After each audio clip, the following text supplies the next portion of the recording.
proposed agenda is presented. Any discussion on Lyle's motion? Hearing none, I'll call questions in favor. Opposed? Seeing none, it's carried. Okay, we're missing a couple members tonight. Richard's had some surgery, and Judy's at, isn't it ASHA? I think so. I think it's called ASHA. It's something to do with the Lodge Convention, so she's away at that. So, okay, moving on to the. Well, yeah, Kim, too. He said that bothered him the other day that he was going to miss it because this will be his first council meeting. But anyway, regular council meeting minutes. Is there any errors, omissions, questions? Okay, if not, somebody wish. Okay, thank you. Cole. Any discussion on Cole's motion? We now call for those in favor. Carried. Okay, moving on to the SouthGrow report. Peter sent it out and to mayors and Reeves and to us. Everybody had an opportunity to kind of read it over. I guess the major concerns at SouthGrow right now still is not knowing what the RETA program and some of their funding projects. And I know Cole talked a little bit about a couple of the ones but is there any questions on it at all? There's quite a good article on the Highway 3 twinning in the Lethbridge Herald the other day. And so it's going ahead from Burdett to Medicine Hat, I think it is. Somewhere in there. Anyway, so they're getting a chunk done this year. And some engineering done on the rest. Was it my understanding that the whole project has been approved? It has been approved, but not like they're doing it in 4 chunks. I think it is. The 2 biggest hurdles is going to be through the reserve, and then through the mountain, through Coleman. Like that. That's going to be quite the project. Yeah, I don't know how they're going to do it because I mean, there's a mountain on one side and City on the other. the town on the other, and I don't know how they're going to do that, but yeah.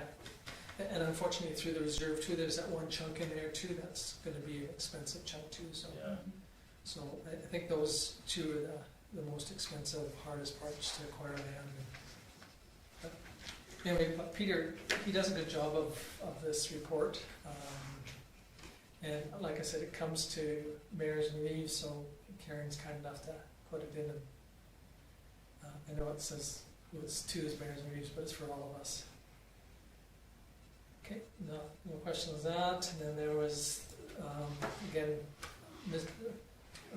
Grant Hunter, he always gives us a good description of what's going on.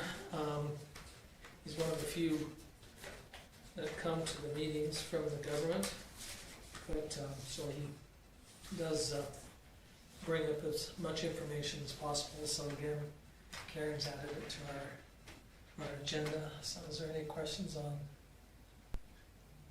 I'm just curious about the reduction in red tape.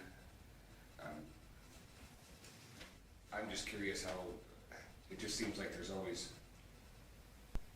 red tape. Like how can they measure that they brought it down that much? Yeah, and I don't know whether it's a bit of, this will sound terrible, but downloading it onto the municipalities to do some of the red tape, and I think they're still trying to work on saying that, if you have there's some communities got together and are now having a business license for 5 or 6 communities. So, let's say, Vulcan, McIver, the county of Vulcan, Manton, all went together and they'd have 1 business license. So it doesn't matter which area you are. So that would be classified as a red tape reduction instead of having to go and get a business license in Carnegie, Champion, Vulcan, Lowland.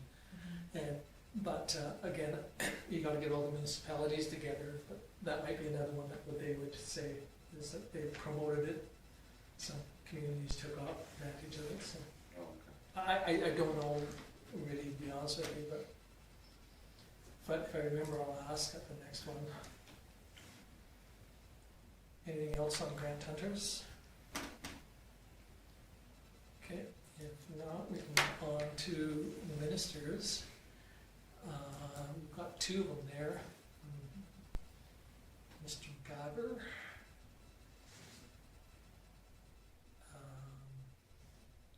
So the first one was on the ICF, and then the second one was on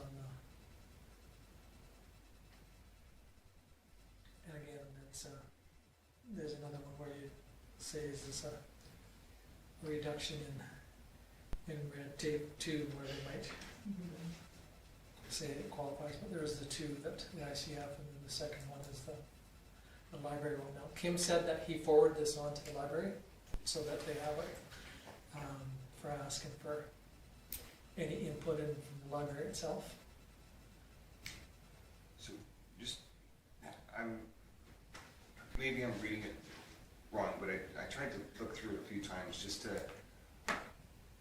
as MSI funding is very important to us, because that's how Right.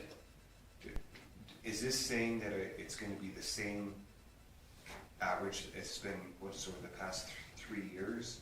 Or is it going to be the same number for 3 years? Is that what they're saying? So we can kind of budget for that, or? I'm not that's a good question. I don't know how to answer that, because I know that Kim said that when he did the calculations out, even though there was a freeze on it, it's not gonna affect us as badly because of the gas tax and other ones as it might affect some municipalities. So I don't think it's gonna affect us as bad, but because they gave us more for the one, but not for the other. So I think is how it works. You'll have to say that question. Or do you know remember that Karen Tull when Kim was talking about it? I don't. Yeah, Sorry. I can't remember, because the LGFF is, It's all very confusing. it's kind of confusing to me too, but, so if you can kind of say that question. It'd just be nice to know if we had some consistency, so when we're planning ahead, that we Yeah. can expect that, so. Well, I know that the Alberta Munis are trying to, and same with the FC, or the county, the RMA, pushing for more funding off those. But I don't think that, again, with the provincial government, the way it was, is trying to keep their spending as tight as it is, that we're gonna see much of an increase in that MSI funding or capital project. Great. Okay, sorry, I don't have Kim did mention to me about it, but I was kind of Greek in a way. He had at one point kind of shown us the breakdown, because Yeah. remember, because I was asking, Yeah. and it looked like it was, he had calculated it on speculation, and this year was a bit of an increase coming up, and then he didn't foresee it jumping either higher or lower too much, so. Yeah, and I know that they're gonna tie that into the cost of living, but then it depended on how much money they had for surplus, and so it's.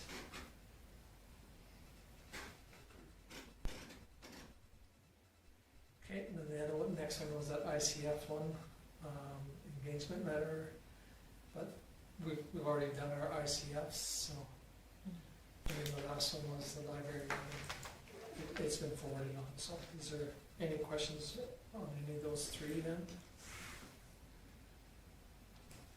Okay, I'll make the motion to accept the correspondence for information. okay, thank you. Any discussion on Miles' motion? Hearing now, all those in favor? Opposed? Seeing none, it's carried. Okay, moving on to the next one, which is the Memorial Park multi-court project. So Kim was saying that, we had sent it back out for tender, Tenders came in, there was 9 that, bids that came in, but 2 of them were late. So they had 7, and they opened them, and the recommendation by administration and the engineers is to submit or to accept the bid, the lowest bid that came in from this, what was the name of the company? Landfill? Yes. And it was the lowest bid, and they sent you the information on which was what they've done for projects. So kind of looks kind of neat, some of the 3 projects that they have. And so Kim did come down on the funding, how we would fund it if we move forward, is that the Kinsman Club got that CFID grant for $215, that private donation of $200,000, so it came to $415. We have sports court reserves of $30,000, and then that recreation collaborative grant reserve of $4,414. And then there's a recreation capital of $23,465.67, and then parks capital of $18,205. And total reserves funding would be $75,812.64. It's a little bit more than what we originally had hoped for, but in that price there is GST and there's also the contingency. And Stu and Kim really think that they can get away with not almost touching that contingency again. And of course GST comes back, but with the engineering and the GST and the contingency, it's higher than what we had originally been approved or been pushing for. But anyway, it's a project that has been on the books for a bit, and we've, like I said, re-tendered it, so it came down substantially from last year's tenders of, Quite a lot, yeah. yeah, so it was good to hold it off. It'll cost us a little tiny bit more money in engineering because they had to re-tender it, so the engineering will be a little bit higher, but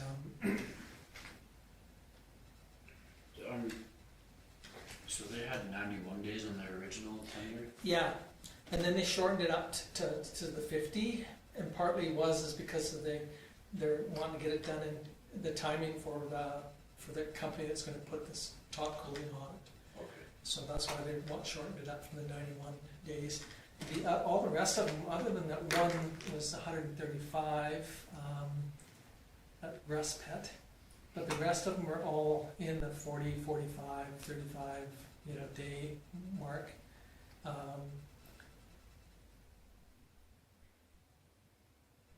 that's 50 working days then, so 2.5 months this year? Yeah, but they're hoping to get it done quicker.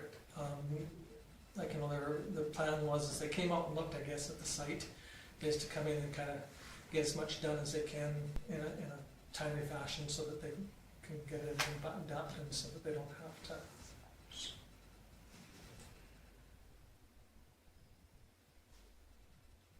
What do you call it?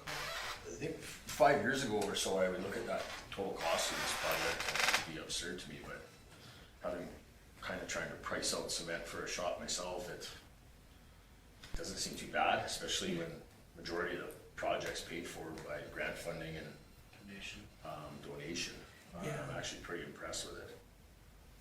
So I think there's probably a group of people in the community that really like this project to go through. Well, and when you kind of look at, when you get in farther into the, Chris's, how many people are playing pickleball on the Yeah. inside right now.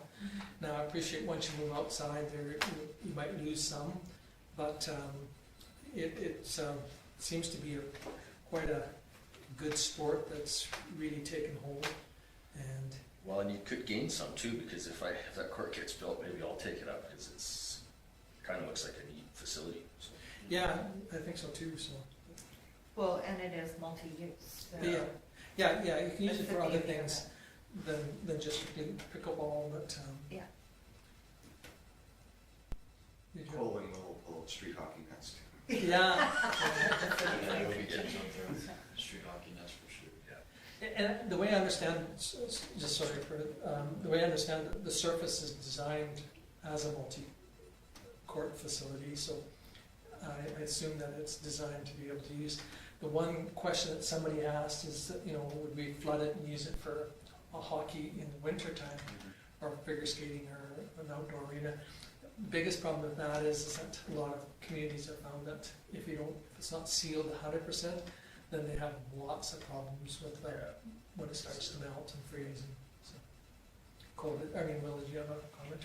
Yeah, I was just gonna make the recommendation that council approves the construction of 2 multi-use sports courts in the Memorial Park at a cost not to exceed $490,000, with $75,000 being drawn from capital reserves, $215,000 contributed to the Kinsman Club by the Kinsman Club of Vulcan's Community Facility Enhancement Program grant, and $200,000 with a private donation, and that council award the construction contract for the Memorial Park multi-court project to Landform Inc.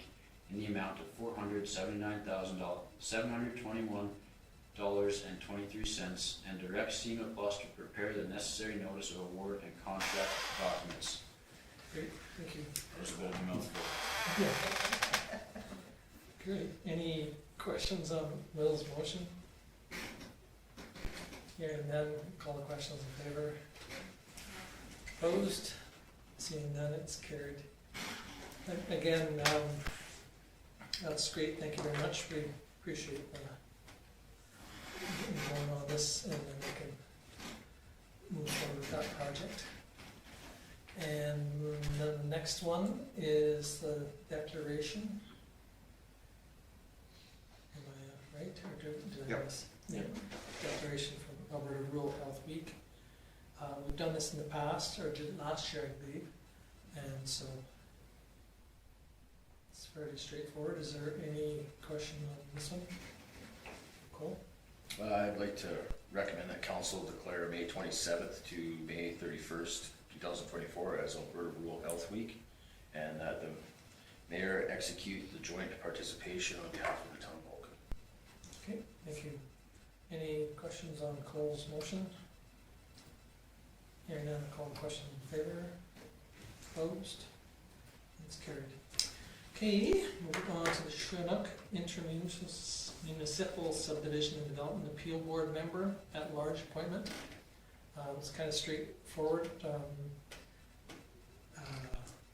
Paul Taylor's been doing it for us for a bit, and he has turned in his resignation because he had to renew his certificate or his qualifications, and he just thought there's no use renewing it if I'm gonna. So Kim kind of phoned around and talked to John, and John was Seaman was quite interested in doing it and applying for it, and he's willing to take the courses that he needs to facilitate this course or this job, and so there is 2 letters, recommendations there. One is to accept and theoretically or appoint John, and the second one is to accept Paul's resignation. I guess we should do Paul's resignation probably first, and then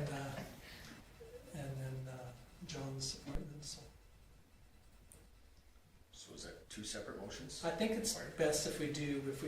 Is that okay, Karen? Or Yeah, I don't have Paul's, but I can put one in. yeah, I think it's good that we I'll put accept one it in. and send a letter of thanks Yeah, no, to Paul for doing I'll it, just, because he was appointed by council to that position, so I think that we should accept his resignation.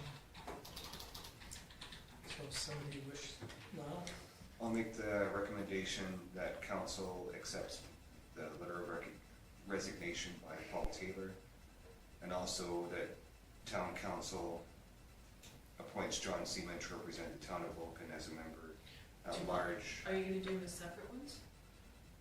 good, yeah, we should do them separately. Okay, Just one motion. So Lyle moves to accept Paul's.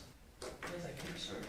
Yeah, no, that's good. I think it's better if we do, because again, we appointed them, and I think that it's, if we do them separately, it's better, so. Okay. Okay, any discussion on Lyle's motion to accept the resignation? Hearing none, I'll call the question in favor. Opposed, seeing none, it's carried unanimously. Then now we can, you wanna do the second one, or? Do you want to do it? You, Okay, I'll make the recommendation that council appoints John Seaman to represent the town of Vulcan as a member at large on the Chinook Intermunicipal Subdivision and Development Appeal Board for a 3-year term. Okay, any discussion on Barbara's motion? If not, I'll call the question in favor. Opposed, seeing none, it's carried unanimously. Thank you.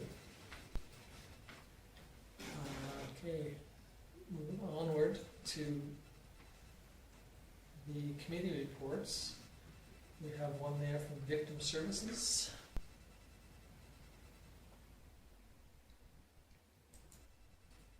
Any questions on the January 15th Victim Service?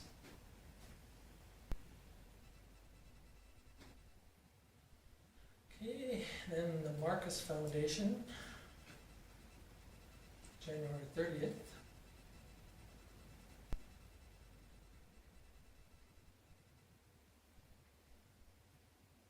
Okay, if not, we'll move on to Health and Wellness Foundation.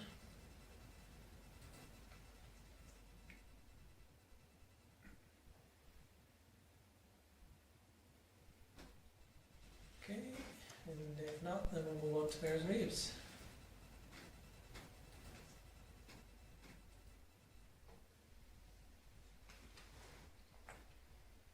Okay, no questions on any of those. Somebody wish to file these? I will. Okay, Barbara? Any discussion on Barbara's motion? Hearing none, call question in favor. Carried unanimously.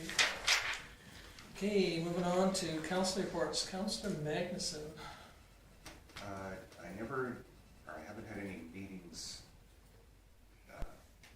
committee meetings since our last meeting, but I did get a notice here from,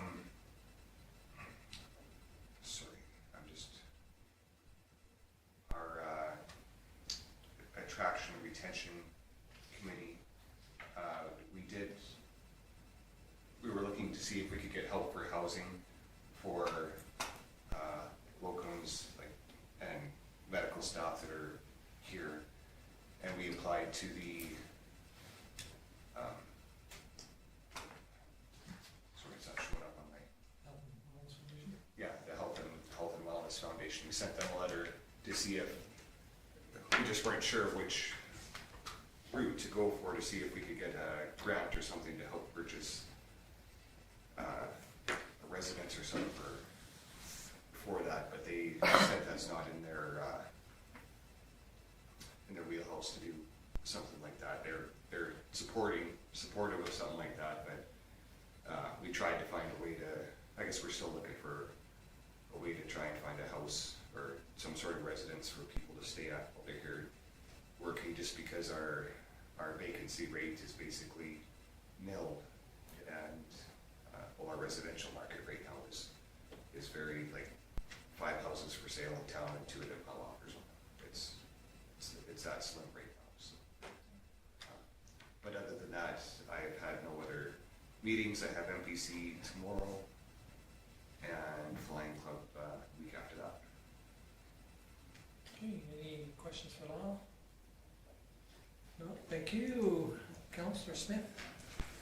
I did not have any meetings since the 26th, and the only meeting I have coming up, I think, is on the 21st. We have our Vulcan County Regional Emergency Management meeting and the communications meeting. So, Have we heard any more on that one? Because they have kind of reached out to see if we, Kim hasn't said anything to me about it. yeah. And when I talked to him, he wasn't sure whether the county had, I think it was the county that was having problems finding councillors Oh, yeah, to okay. attend. I think they, all the other municipalities were quite interested in participating because of the emergency management meeting and plans around that. Is that because Will does such an awesome. Chairperson, that's what I've heard too, yeah. Last minute chair does such a great job, that nobody wants to miss it. I need to talk to Jason. Okay, any questions for Will? Hearing none, thank you, sir. Councillor Coffey. I had a health and wellness meeting on February 28th, and I also hinted to them about, wouldn't it be nice to have housing, and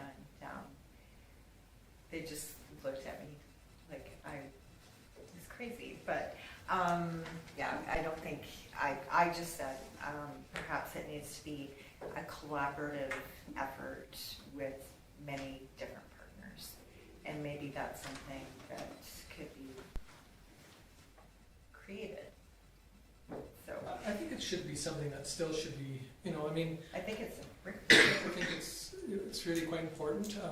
Housing is always going to be a bit of a potential issue or question, and I think it's something that, and I know that, you know, they came back and said it's not in their mandate today, but I think that they could question down the road whether that's a mandate that they could maybe qualify for and work towards. So I think that between it, FCSS, and you know, maybe one of those two organizations, the group that Lyle was talking about, they cannot own assets, like, you know, I mean, so it's not in their wheelhouse at all, whereas the foundation, I think if they could change their mandate, I don't know whether Alberta Health will let them, but I think that potentially, in light of the hardships that most communities find of trying to find housing for staff, that it might be something that, you know, we just need to keep working together. And like you said, I think, Barbara, you're right. You know, I mentioned it, you know, with the couple, and you kind of wonder, you know, if between the county and the town could help subsidize on the tax base so that they could lower their, if it was an employee, and then the county could do something, the same thing type thing to help. And so I think that collaboratively, I think that's something we need to keep on the radar. yeah, definitely. I think a collaboration of putting, I think, the right people in the right room and getting them kind of brainstorming to try to find a solution is probably, I'm going to say, one of the best ways to get things moving.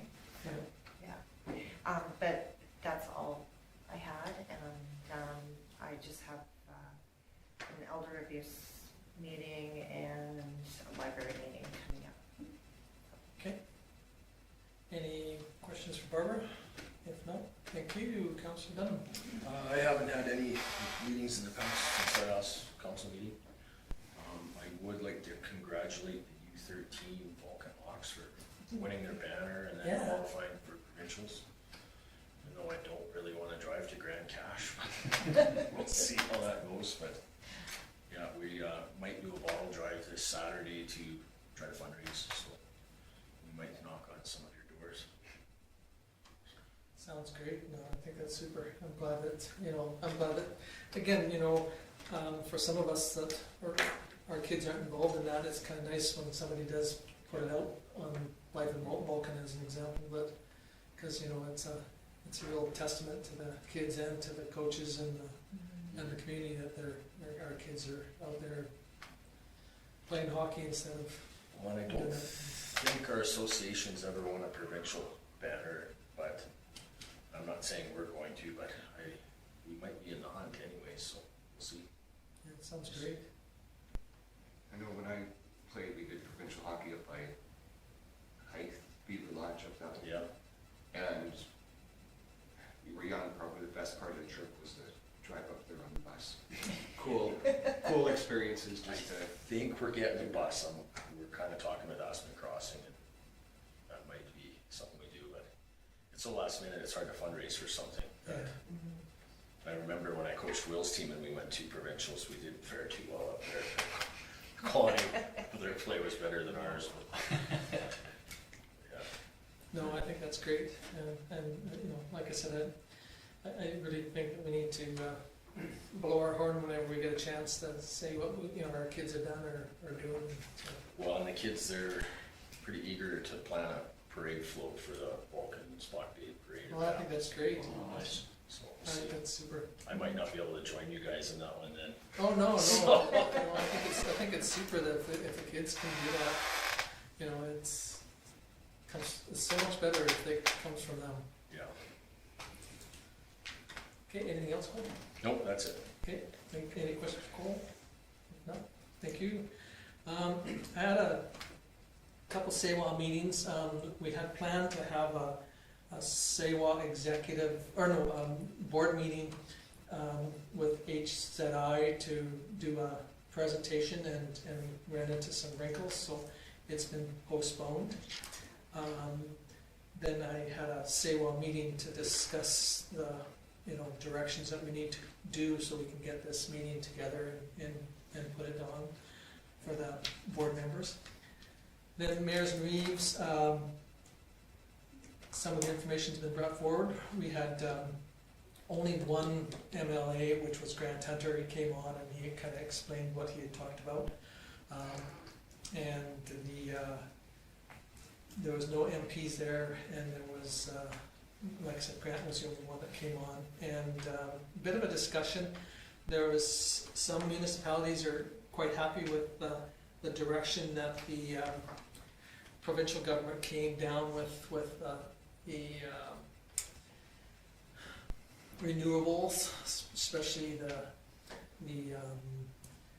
wind turbines. But some municipalities are really upset because now it's affected them. There's no way that they can get that revenue that is generated from putting wind turbines in their communities. So it's kind of a win-win and win-lose, I think, for anybody.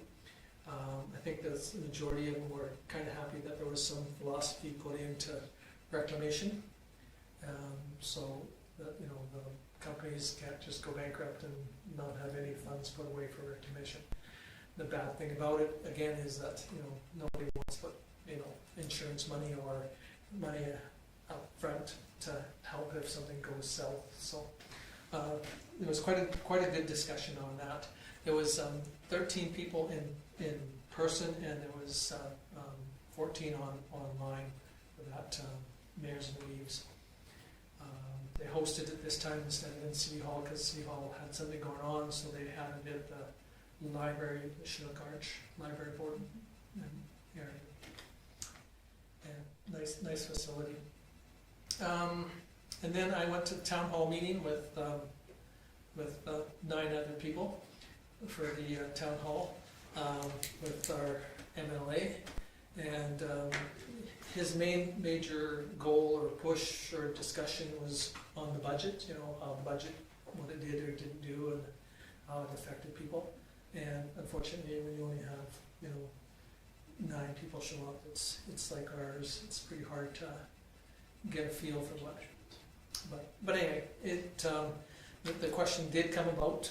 I started it, and then Kelly Nelson was there, and she really went after our MLA because of the Marquis Foundation. They still haven't heard, and I thought maybe that's one of the reasons why he was having it here is because he was going to release the information, but they hadn't heard it as of last Thursday anyway when he was here. So Was he aware of the situation with it all? Like he was up to date on it, or? well, I'm not sure. Yeah, I'm not sure either, really, because there were some questions that were asked that we've asked before. He's going to get us an answer from him. So but there was some between Jason Snyder was there, and Kelly, and Kelly's husband, and myself. So between the 3 of us, we kind of hit him up on a lot of the municipal questions, like the LGFF or whatever that acronym is again, MSI, and some of those questions. And he did have some of the answers for the schools, some of the new schools that were coming online, and it doesn't affect us again, but he knew of why and when the lab's gonna be done in the hospital. We didn't have that answer, but yet, you know, it was a question that was asked of, you know, that was one of the promises that AHS had, and, you know, but then again, AHS is in flux right now because of the, you know, the change in the process, and so, you know, I think that it's a bit of a, one that we can see hopefully come to fruition this year, so. And then I went to the skating event too, you know, like that carnival. Kids had fun. They looked like they were having fun anyway, and so it was good. It was good to see the kids out there again, and like I said, there was a little bit of advertising for them on Life in Vulcan, so they had a good crowd of people out. So I think that in the long run, I think that they were happy with the turnout for it. So that was it for me. Is there any questions on any of mine? Okay, if not, somebody wish to file the councillor reports? I can file them. Any discussion on Cole's motion? Hearing none, I'll call the question. Those in favor? Opposed? It's carried unanimously. Okay, moving on to Kim's activity lists, and he said that it's the 2 that are going to be on for a while, and the other 3 he got handled. So, are there any questions on any of those 3? Okay, if not, we'll move on to the CAOs. And again, he kind of went through them all. The things that probably the most important ones for us is that he had that emergency management plan review with the county office, and then that future bill purchase agreement has been updated and signed, so it's gone off to the lawyers, and then the SEMA Sports Court were the 3 things that he's had meetings on. He did say that Channing has accepted the employment offer for the bylaw enforcement officer split with his responsibilities, but it's not going to happen until after they've advertised for that other position. And Kim said that the other day they'd had quite a few applications, so he said that hopefully they'll have, because it's a full-time position. And I'm not sure if you've seen the advertisement for it, but it looked good. Looks like it'll be and interesting because it's going to take on to the 3 different kind of concepts. So, and other than that, I think the rest of it's kind of self-explanatory. Like I said, unless somebody's got some questions. So just regarding the future bill, like, it's gone to the lawyers to review? No, it's gone through all the corrections were made, you know, that we had talked about, or the revisions that weren't, or that were, and so now it's just cleaned it up and signed, and it's been sent off to them. They've signed it, we've signed it. Oh, okay, so it's just gonna be... Yeah. Okay. So it's theoretically a done deal. So I've heard some interesting rumors, and I just, biding my time, just have to correct a few people. Yeah, no, it's moving forward, so. Good. Anything else on Kim's? Other than he said that he's gonna be out of the office from the 11th to the 19th. And Will said that he couldn't go, but You went anyway. Yeah, he went anyway, so. Okay, we'll move on to the development officers. So any question on the Ritas?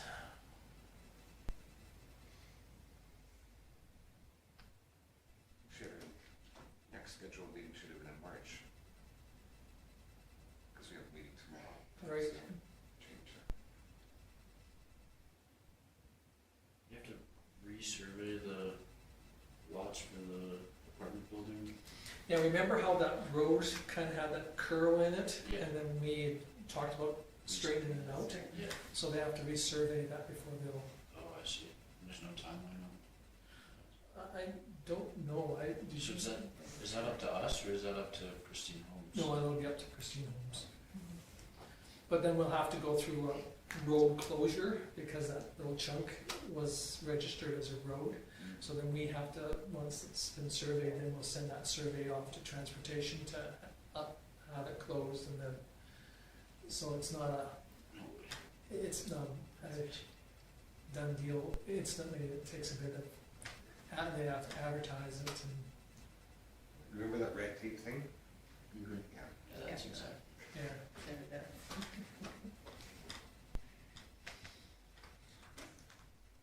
Okay, anything else on the readers? Okay, if not, we'll move on to Public Works.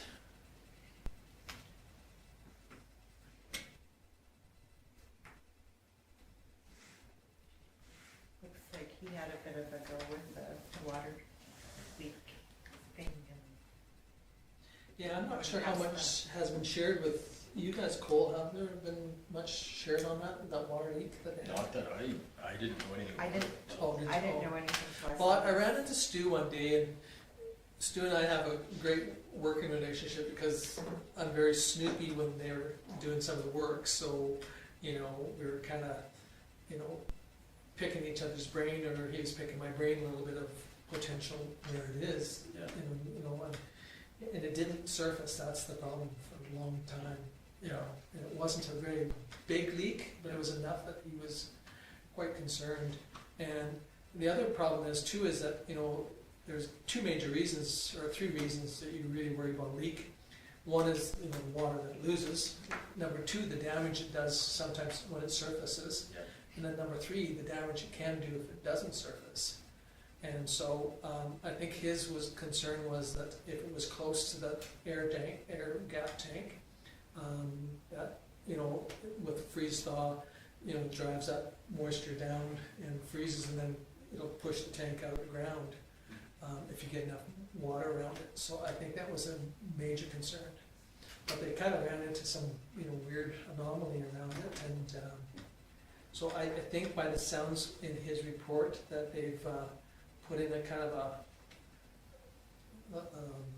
culvert around by that area, Yeah. so that they can open it up and check and see. But unfortunately, this is another one of those examples where, you sometimes hire the cheapest company, not cheapest, the lowest bid, and it's not totally the company's fault that did it, but when they put the water line between Vulcan and Champion, and then from Champion to Carmigate, they didn't shoot it, so it goes up and downs like this. So on the high ends, they went in after, because they couldn't get the water to flow because it's gravity from Vulcan to Champion. So then they put in these air gaps. So they went in, found the high spots, drilled a hole in it, and put this device on it. Well, then it would end up being in the middle of the farmer's field. And, not many farmers wanted to farm around this air gap thing, so Yeah. they put this other device on top of it, and then they buried it. And so it still lets the air out. But then again, when you get the freeze thaws like it had, and Stu just said that the valve didn't seat properly, and then it sprung a leak and was leaking. And so, I think he, really kind of worried about how much money they spent trying to find this leak. And it wasn't a huge leak, but yet it was a big enough leak that, there was concern, so. Well, I think it kind of speaks to why, as a commission, we like to keep our reserve fairly high, is because these kind of costs are so unpredictable. Yeah.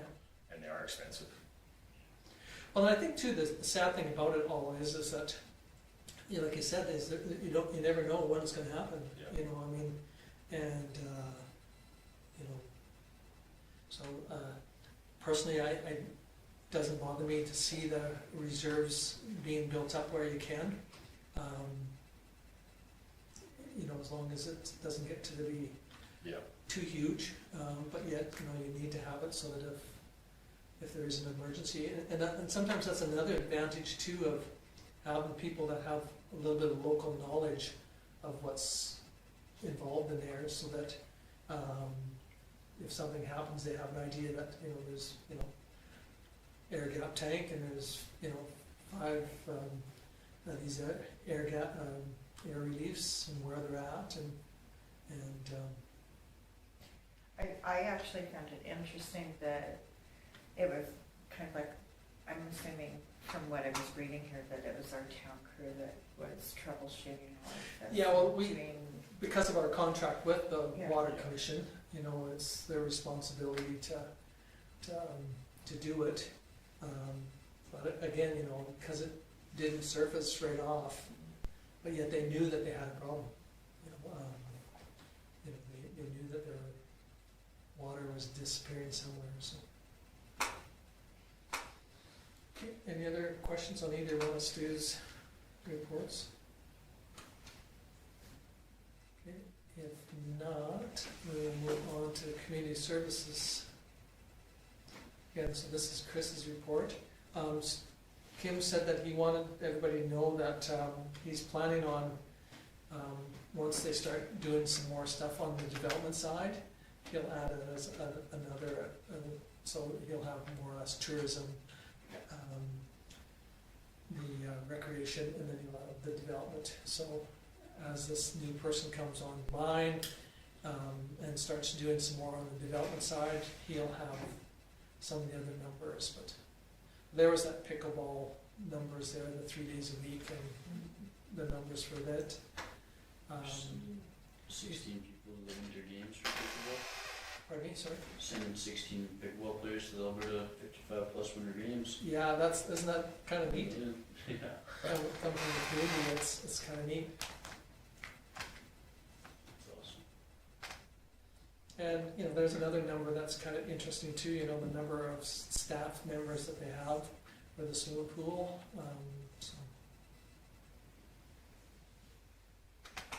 So it's coming along pretty good for them, and then the Star Trek convention, the numbers that they've got, sold already, 80, and that was before he said that Comic-Con was usually a big time for them to sell. Well, I kind of was led to believe that they sold before they even knew who the guest was gonna be. Yeah, they've got I'm to. not sure if they've announced who their guest is yet, I don't. Yeah, they have announced it. We got 3, and then the German Spock who was here several years ago, he was on the float with us, but he's an interesting fellow. I think him and his sidekick, they were maybe, what do you call them? Online personalities. I'm not sure if they saw much of the parade, but they saw themselves in the parade. Yeah. And I think, too, we saw that John Cornish, remember, at the Stampede, and he was really quite excited about us being in the parade in the Calgary Stampede, and he's come out last year, and he's coming out again this year, so That's right.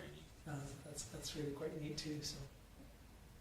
Yeah, I don't know who any of these guests are. Neither I do I'll watch it, but I'm sure it'll be exciting for some people.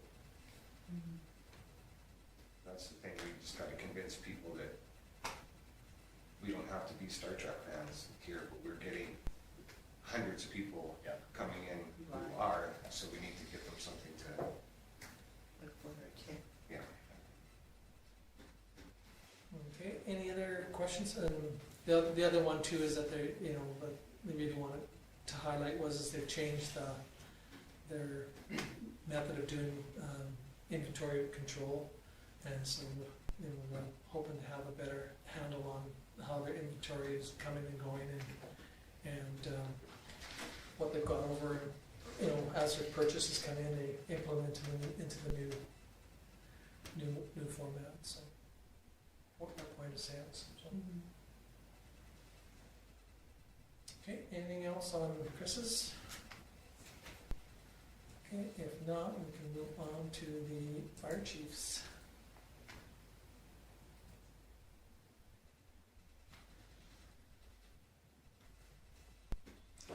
Jason did bring this up with Joseph Scowell about the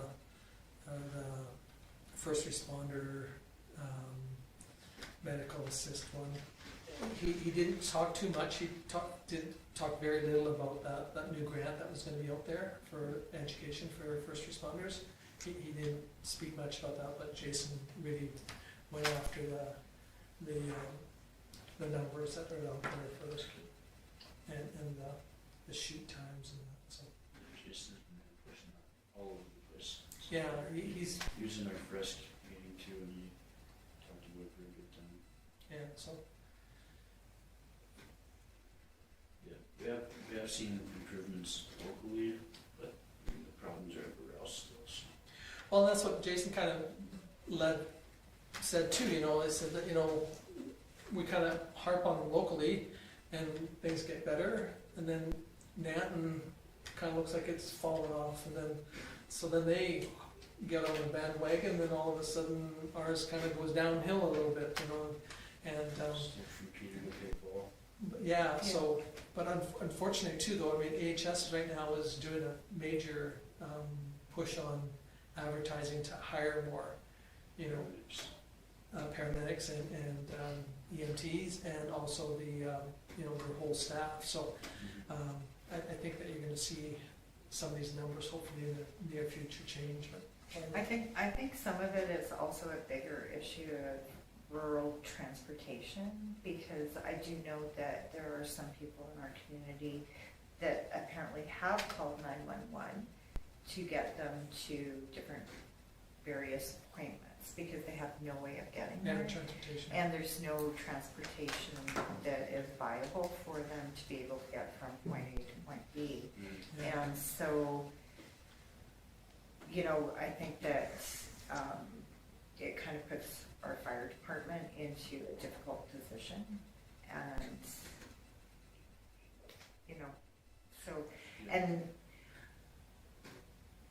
the vast majority of them are, it's volunteers, and everybody's leaving their jobs and they're going for this, and so I think that it's a bigger issue, as well as not having ambulances, of course.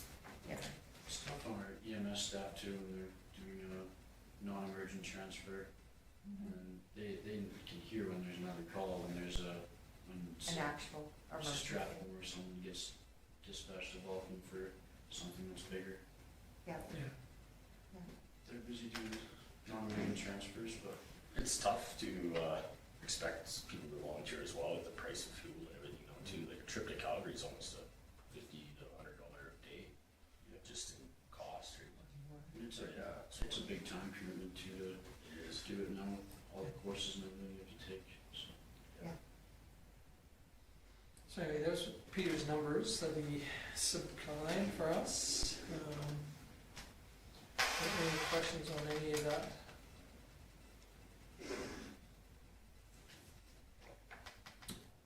Okay, if not, somebody wish to move the administrative reports? Any discussion on Barney's motion?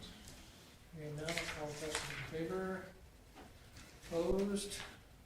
You're opposed. Nope. So it's scary. Okay, Will. I'll make the motion to adjourn. Okay, we're officially adjourned at 7:55. Any discussion on Will's motion? Hearing none, call question in favor.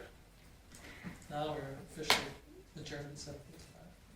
Thank you, Will. Of course, it's my pleasure. Well, a week or so ago, there was a fire engine that was heading west of town, and then it came in and it stopped by, like in Whispering Creek, almost in front of the pump house. And then it put the lights on and headed back out again. Another